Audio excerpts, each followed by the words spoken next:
Hello, everyone. Welcome to another Predictable Revenue live stream. Thank you so much for joining us on this lovely Thursday on our YouTube channel. We're happy to have you guys back joining us. We've got an exciting one for you today. If you guys were around for that one that I did with my colleague Rajat a couple of weeks back, well, actually, you didn't get to stay on the live stream on YouTube. You had to go to Zoom. But again, this week we're doing better. We've got the technical stuff down pat, so you're joining us here again. But if you were watching on Zoom for the one with Rajat, that one was about how to write emails that people respond to, or how to write emails that convert. And today is a little bit of a continuation on that subject. Today we are going to be talking about how to make your emails stand out from the crowd. Very important to do when the email channel is getting more and more saturated every day. I'm going to give just like a couple minutes for people to trickle in. I'll talk a little bit about what we're going to be chatting about today in our live stream, and then I will do some intros and we can get right into it. So email prospecting has become an integral part of selling in today's world. You guys all know that. But at a time when your prospects are receiving hundreds of emails every single day, it is so easy for your emails to get lost in the crowd. And what we're going to talk about today is basically how you can prevent that from happening, while still, of course, being relevant, making sure that you, have a good influence on your company's brand, all of that great stuff, but making sure that you break through the noise. So while you guys are trickling in, I'd love to hear what role you're in and where you're joining us from, where in the world you're joining us from. Pop those answers in the chat. I'm going to have a peek, and then, yeah, let's get started with some intros. Alex, why don't you go ahead and introduce yourself? Hi, I'm Alex Hollas. I'm a strategy manager at Predictable Revenue. I've been with the company for 3 years now. Started off in the delivery arm, so our pods program, so our kind of do it for you service. Now for the last year and a half, I've been in the coaching side of the business, so helping you do it yourself. So I work alongside Sarah in that part of the business. Prior to PR, various kind of sales roles. I was a forensic scientist at one point. That's what I studied at university. So solving sales problems, used to solve murders. I don't know, some similarities there.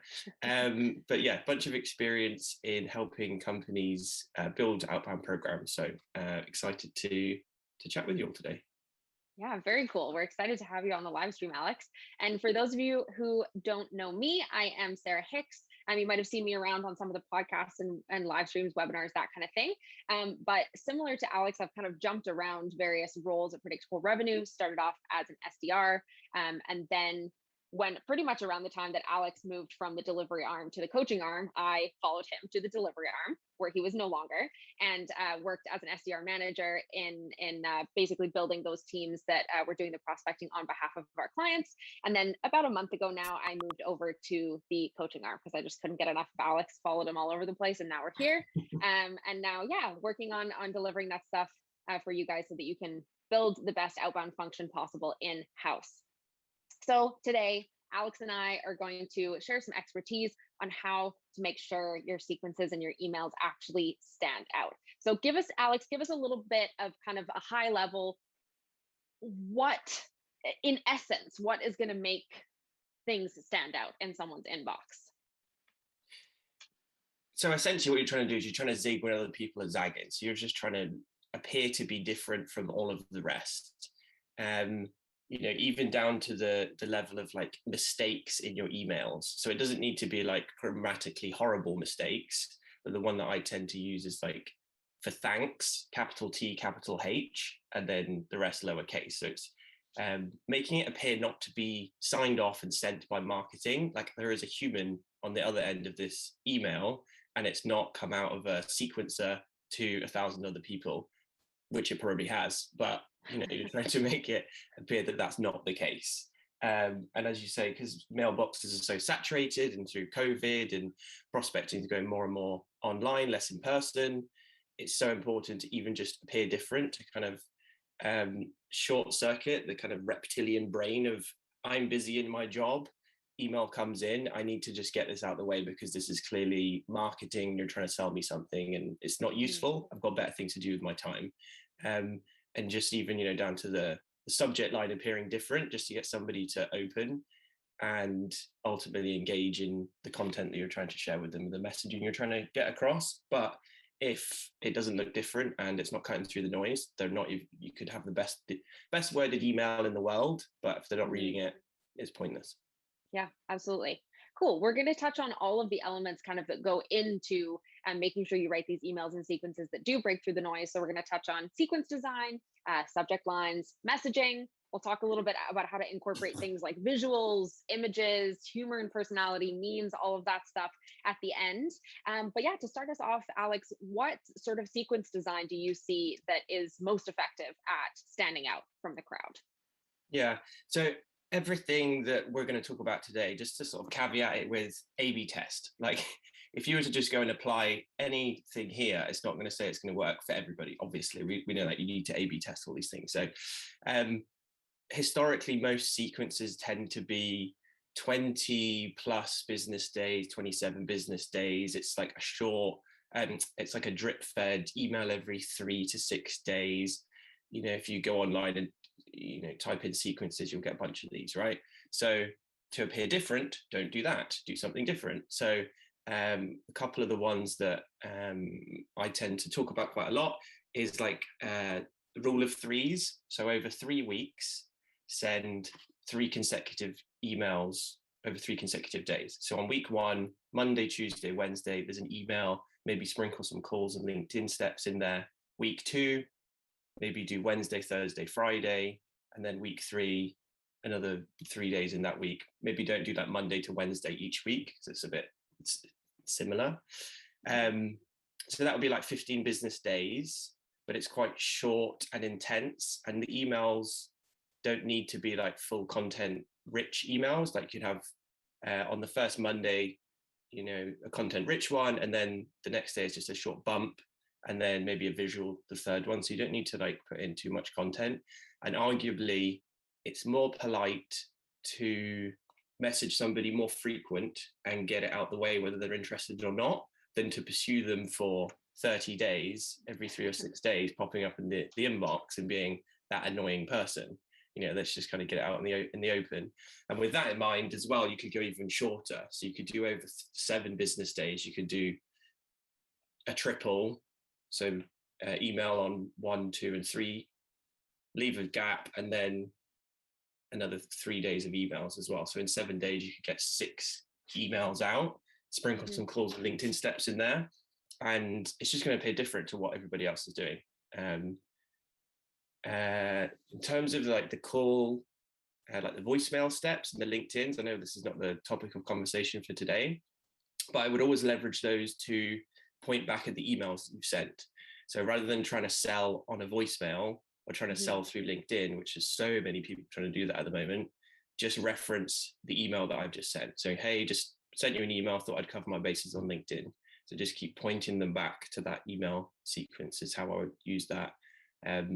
LinkedIn historically has been a great place to prospect, but it's so saturated now. Push it to email. Yeah. Cool. Absolutely. Yeah. I like you said there about whatever marketing is doing, basically you're doing the opposite. And if we think about the way that marketing traditionally sends out emails, maybe it's newsletters, maybe there's other campaigns that they've got going on, but it's probably something like once a week on the same day or once every few days with the same intervals. So how can you stand out from a marketing email or from automated emails?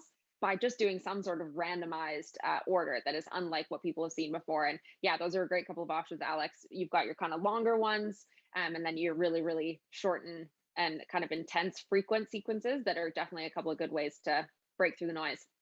What do you think about subject lines? So subject lines, the rule of thumb, I would be like 1 to 3 words is the kind of sweet spot. All lowercase, because obviously most emails are coming out are going to be capital first letter and then lowercase. Even acronyms, I would lowercase it as well. And it's just for the pure that it's different from what everybody else is doing. And also, I think capital letters, if you have too many, sometimes it can trigger spam filters as well. But all lowercase, 1 to 3 words. No questions, because sometimes you get marketing emails that got like posing a question to you. And also, if it's a closed question, it's an easy out. So if you send a closed question in an email, they read the subject line like, well, that's no is the answer to that. So I don't need to read that one, delete. Just seen a lot of emails in the past with sort of questions, and not sure it's the best way to go. I would keep the subject line as well, like quite like specific but ambiguous. So you don't want to like give the game away in the subject line. Make it kind of a bit interesting, and it's not entirely clear what you're talking about. So for example, you do website optimization, and that's your business, and you're trying to reach out to people. The subject line could be missed visitors. You know what it's about, but if you're being sent an email from a random person with missed visitors, oh, what? I've missed a visitor? What's that all about? Open it up and then you'll see. If you're a booking platform, not enough tours or less tours or something like that. If you're, a walking tour company, and you're sending to a walking tour company and you do a booking platform and you send something, less tours, less tours, hang on, what's that all about? My go-to a lot of the time is growth as well. Obviously all lowercase, because most emails or most businesses, you're promoting growth or, increasing revenue or something like that. So growth kind of fits a lot of the time. But make sure that the subject line is obviously relevant to the email copy as well. Like, don't just chuck it in a random subject line that has nothing to do with the email. That's how I would kind of think of subject lines. Yeah, I was having this conversation with actually one of our clients on the consulting team today about writing these subject lines and taking all that advice that you've just given everyone, Alex, with the length, the all lowercase and everything. And one of the ways that I was thinking about it is, if you were writing an email to somebody that you were comfortable with, that you already had some sort of open dialogue with, and you were just continuing that conversation, you'd just throw a couple of keywords or 3 keywords maybe in that subject line. You probably wouldn't capitalize. And it's just to say like, hey, this is what we're going to be talking about in this email.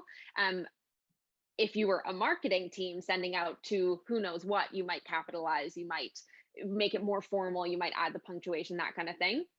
And so you're so much more likely to get that person to click and respond if they think that it's a dialogue that they should be having, or that they're already having, versus it very visibly coming from somebody who doesn't know them and is almost asking for permission in the very format of the subject line. And then you're already starting with negative trust when it comes to outbound and cold outbound outreach. So give yourself a leg up by making it look familiar and making it look comfortable.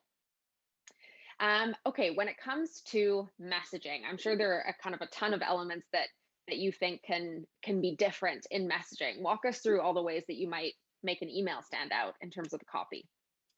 Yeah, absolutely. And just following on from, it's a great question to follow on from what you've just said, because how I'm going to preface this is, in the messaging, don't be apologetic to be in the inbox. Come in with authority. Come in like you're supposed to be there. You're a friend.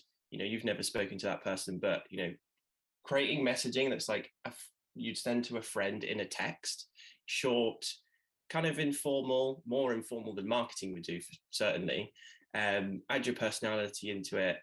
But yeah, just like you're sending it to a peer with authority. I would put mistakes in there, as I mentioned before. Not like loads of mistakes. I'd maybe put a couple in the sequence in entirety.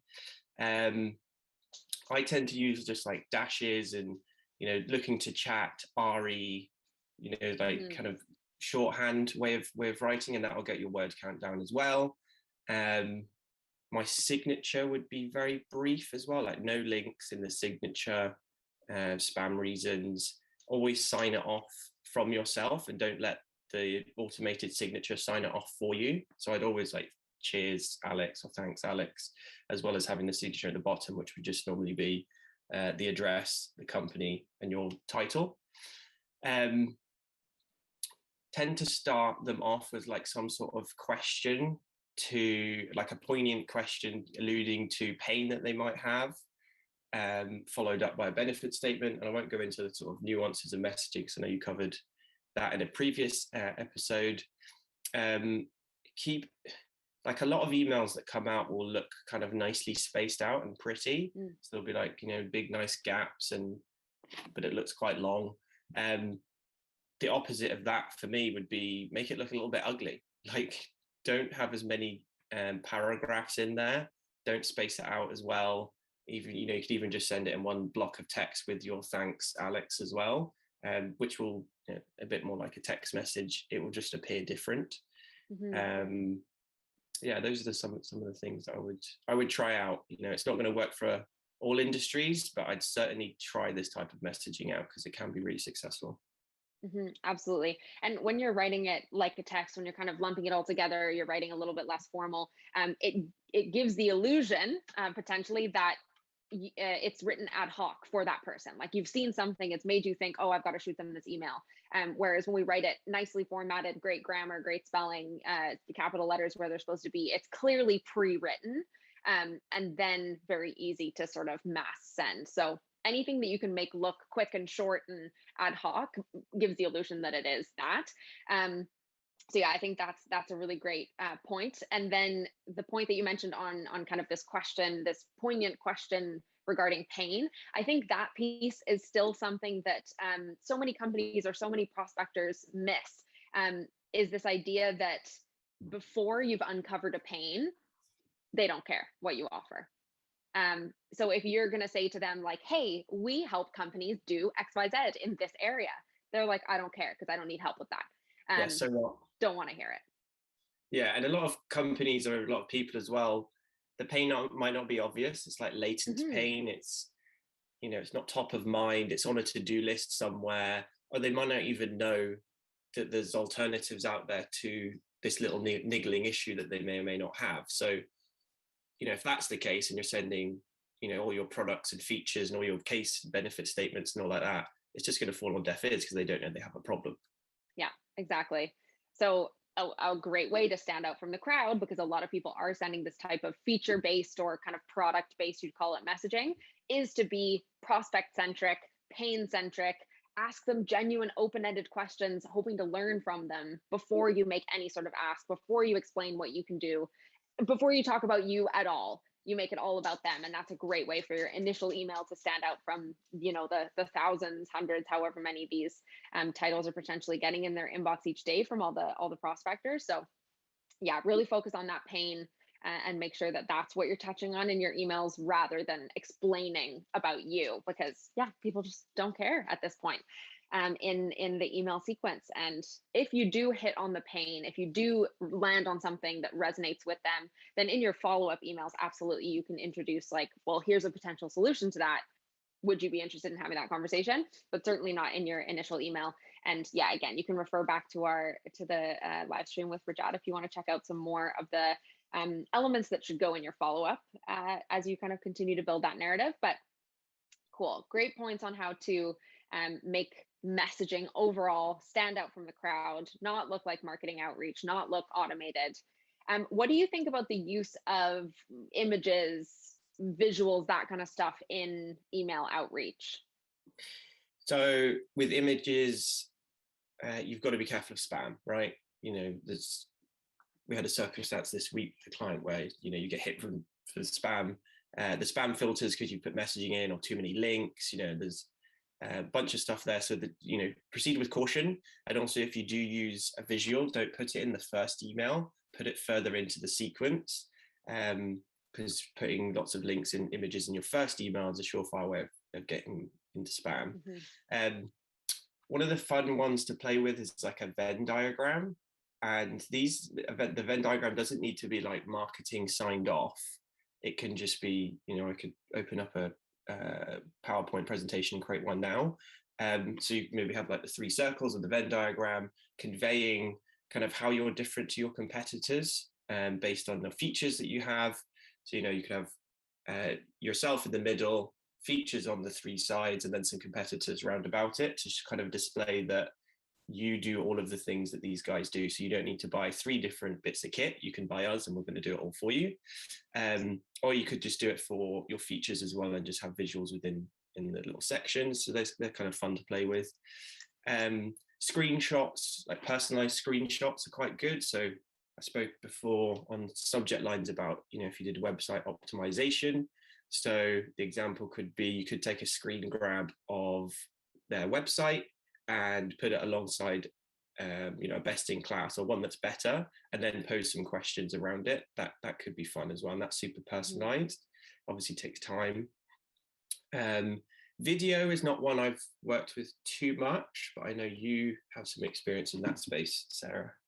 Yeah, yeah. Using video, you can use tools like Vidyard for free that, you can shoot little custom videos or the same video if you do want to make it kind of scalable.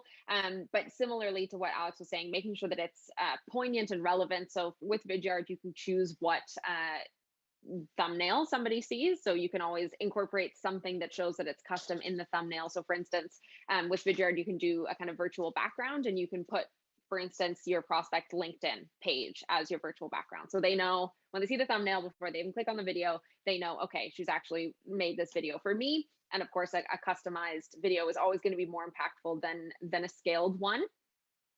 And similar to messaging, it's got to be kind of problem centric, prospect centric. You can't just say like, hey, Alex, here's your LinkedIn profile. I have XYZ feature that I think would help you solve XYZ problem. And it's like, no, you still got to tackle that pain first and foremost. And then on both the image and video front, something that's really important, and it was this idea that was brought to us by a podcast guest recently, Tim Pollard. He talks about this idea of retellability. So whether that's your messaging, an image, or a video, whatever you share in terms of messaging and in any format, so it's visual elements, written elements, audio, whatever, must be easy to, number one, understand and digest, but number two, retell, reshare to somebody else. That's always going to be the most effective way to basically get buy-in, get a meeting, whatever that might be, because that person can read and digest or see and digest whatever comes up on in their email and go like, oh, I understand. I can understand this whole concept, how it's going to help me right at this moment. I can also go talk to my colleagues or whatever other decision makers might need to be involved in this process and tell them why I think we should have the meeting very easily. Anything that you include, whether it's your messaging, visuals, whatever, that's kind of like overly complex, not 100% relevant, touching on a whole bunch of different things, the idea or the intent isn't quite clear, is just not going to resonate. So it's good to kind of do a little practice with yourself and attempt to look at it with fresh eyes, where you're like, okay, if I had zero context on what this image was, would I understand what it was trying to convey? And it should. This is a kind of trap that we fall into, especially with highly technical products. And when our products our founders, our leaders are highly technical people, is that we're really excited about the features and about what the technical aspects can do. But in reality, that's not what the people care about, back to our idea of kind of pain and that kind of thing. So just make it resonate simply. It's concise, it's crispy, it's easy to digest and easy to retell, regardless of kind of what medium that comes in.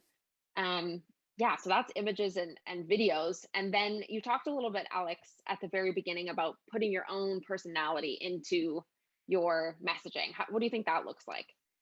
So I think like people buy from people. So, and prospectors tend to be kind of fun, outgoing people anyway. So there's sometimes a tendency to kind of take your personality out of it.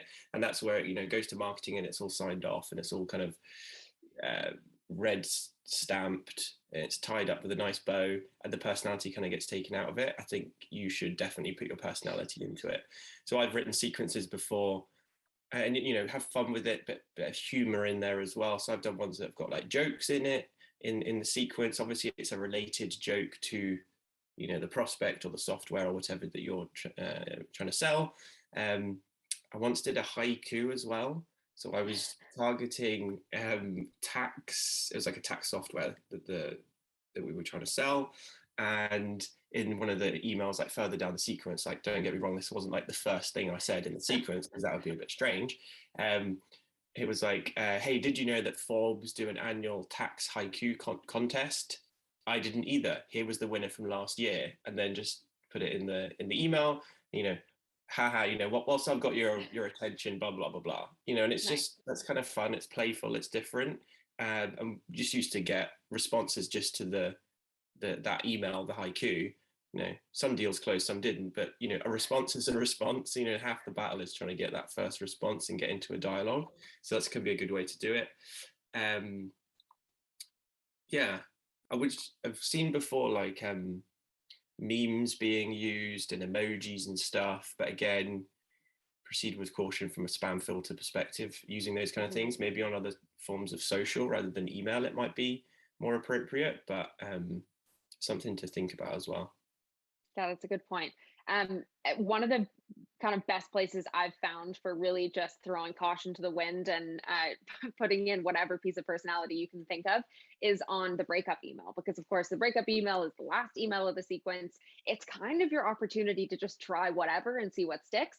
Because obviously, whatever well thought out, well crafted messages and subject lines that you've built for your entirety of the first, however many messages of your sequence just haven't resonated. So why not try something wacky for your last one? So definitely a breakup email is a great place to just experiment. And like Alex said when he was talking about that kind of short and intense sequence, the idea sometimes with these messages is just to get a response, even if that response is a no, because it's kind of more painful for you as a prospector to be like, okay, this person has completed the sequence. Do I pop them in a nurture sequence now? Am I recycling them in 90 days? Am I putting them in a new sequence? I've never heard from them. What do I do? But if you just either go in hard and fast with your kind of sequence design, or if you try something completely, I don't know, off the wall with your breakup email, you might just get that response. And it might force that open that then gets that prospect to look back at the other messages in the sequence if they haven't yet, and maybe something resonates, and then they go, you know what, okay, I'll give you a chance. So some of the ones that I like for breakup emails are using your subject line like last one promise, last one for now, last shot, something like that, that just lets them know like, okay, I'm having one more kick at the can here. And then actually calling that out in the copy and being like, okay, look, I've been prospecting you for 3 weeks, you haven't responded. I absolutely have to give it one last shot because I just have to, and I think we're a fit for XYZ reason. What do you think? Worth a conversation, that kind of thing. And then I've seen other great comedic ones. I know that a lot of our SDRs in Mexico use this throw me a bone message, where it's a cute image meme kind of thing of a puppy dog eyes with a little bone. And it's like, same idea as yours, Alex. Now that I've got your attention, trying not to be too cheesy here, but am I barking up the wrong tree? Can you point me in a different direction? Is it worth a conversation? That kind of stuff. So, yeah, you can absolutely throw caution to the wind and just try anything with your breakup email and see what works. Yeah, definitely. I think with adding humor and memes and stuff like right towards the end of the sequence, the breakup one or the previous one before that, I wouldn't lead with too much jovial language and Yeah. throwing memes into the first email. But as you say, you've got nothing to lose once they get to the end of the sequence. Yeah, absolutely. Cool. Well, guys, we're 2 minutes before the end of our time together. I just wanted to take a little second to talk about something exciting that is coming up for us here at Predictable Revenue. So, SaaStr Annual is right around the corner. And if any of you guys are SaaStr attendees, SaaStr fans, you know that it's been a long time since SaaStr has happened. We meant to go back in, what was it, 2019? Obviously didn't. We all know what happened. But yeah, now we're getting ready for that event again, and it's super exciting. So our team is getting ready to attend. We're going live to SaaStr Annual 2021. It's one of the biggest SaaS community events. If you haven't heard of it, there will be over 150 talks given at that event, classes from leaders of companies such as Calendly, Datadog, Snick, Upwork, and more. Really big names attend this event. Really big great companies, kind of leaders in the space, are often both speakers but also sponsors of the event. So you can check out their booths, you can talk to their people. So watch out on our social media channels and our newsletters, because we're going to be giving you all the details about SaaStr coming soon. You might have seen a couple of posts already. Yeah, but it's very exciting, and we hope to see you guys there live at the booth. Come for a visit, come for chat, come for a little elbow bump, a little handshake. But yeah, that's it. Alex, thank you so much for joining us on this live stream. Always a pleasure. And thank you to all of you guys for joining us for another live stream on YouTube. We love having you here. Yeah, we'll see you for the next one, and hopefully see you at